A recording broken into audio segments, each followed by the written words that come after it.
sonic screwdriver out, got my TARDIS up. I must be talking about Doctor Who.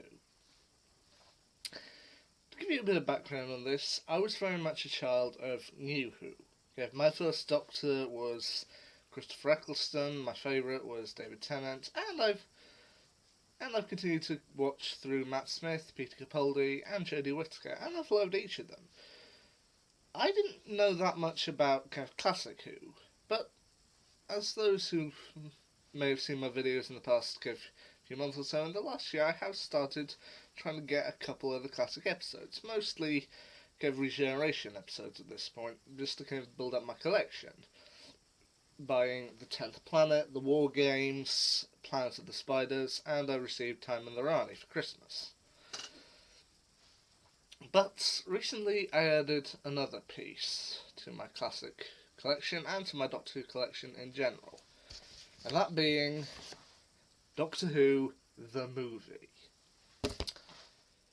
In 1989, Doctor Who was cancelled. There were still plans that they kind of wanted to do, because they wanted to show Aish's departure from the TARDIS to join the Prydonian Academy on Gallifrey. They had planned another story with the Ice Warriors. They had a lot more planned, but in 1989 the show was cancelled after the episode Survival.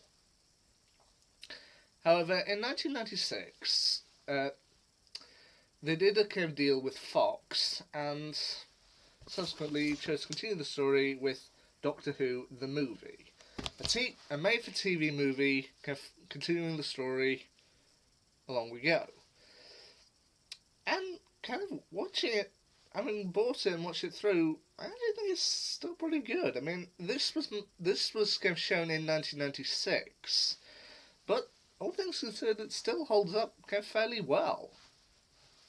The basic story of it, the Doctor, 7th Doctor, Sylvester McCoy, kind of arrives back on Earth in San Francisco at the turn of the millennium, 1999, which is kind of weird seeing as this was done in 1996, so the turn of the millennium was still another 3 years away. But anyway, that's the story of it. He kind of gets injured and is taken to a hospital where he is kind of operated on by a doctor named Grace Holloway, and then he regenerates, and then he has to kind of stop the Master, who has kind of used up all of his lives, has taken over the body of a paramedic, and is intending to try and steal the Doctor's lives and cause chaos. And overall, as I said, for made in 1996, it still holds up pretty well. I mean, as I said, Sylvester McCoy only really appears at the start of it, but Paul McGann, I think, he earned his place as the Doctor. I mean, technically, the only two bits we actually probably got to see of Paul McGann as the Doctor were the movie and the short and the mini episode he did in 2013, which showed his regeneration into John Hurt. But again, sitting down to watch the movie now, I think it earns its place in Doctor Who canon. Would I have liked to have seen this episode kind of become a full series, kind of made by Fox? I don't know if I'd go that far. Because while I think it is a decent movie, what translates kind of fairly well into a TV movie may not translate that well into a long-running series, especially one that's kind of fully established. And while I admit Fox have done a lot of good series, they also have a kind of a bit of a track record for making bad series and also for cancelling good ones. So I think honestly the way things ended up working out eventually were probably for the best. The movie was made in 1996, then the series fell silent until it was eventually picked up again in 2005. Personally, I think that's the best thing any of us could have hoped for, and I think that was for the best of the show. But still, the movie, it's not bad. Not by any means. I mean, as I said, Paul McGann definitely earns his place as the Doctor in this episode. He's kind of the alien he doesn't know exactly what he's doing, but he's trying his best, and he does fairly well. Daphne Ashbrook as the companion Grace, she does well. There's also another companion, I think his name's Chang or something like that, but yeah, he he does kind of fairly well as well. He's kind of recruited by the Master unwillingly to join his scheme to get the Doctor, and really he's just a thief just trying to get by, but he does fairly well. And Eric Roberts as the Master, well, I don't know if he's the strongest version of the Master. I think he does pretty well in this.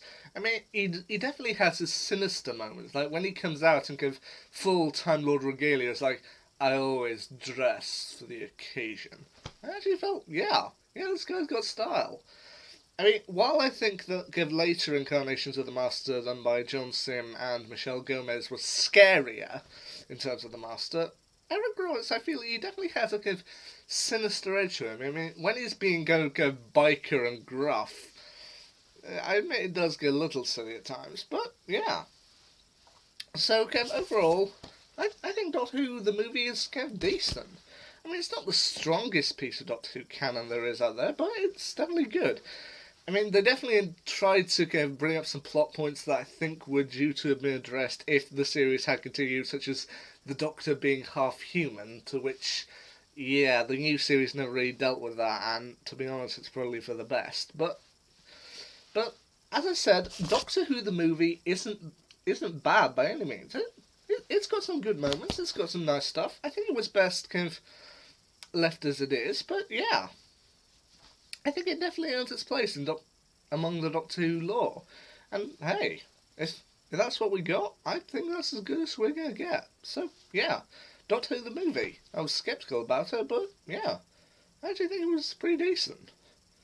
Well, I'll have to see what other Doctor Who paraphernalia I can get in the next year or so. I mean, as I said, I still have a few more slots to fill in the Regeneration Marathon. Or Regeneration Collection. I mean, I've still got to get at some point Logopolis and the Caves of Androzani at some point. But, yeah. Until then, see ya.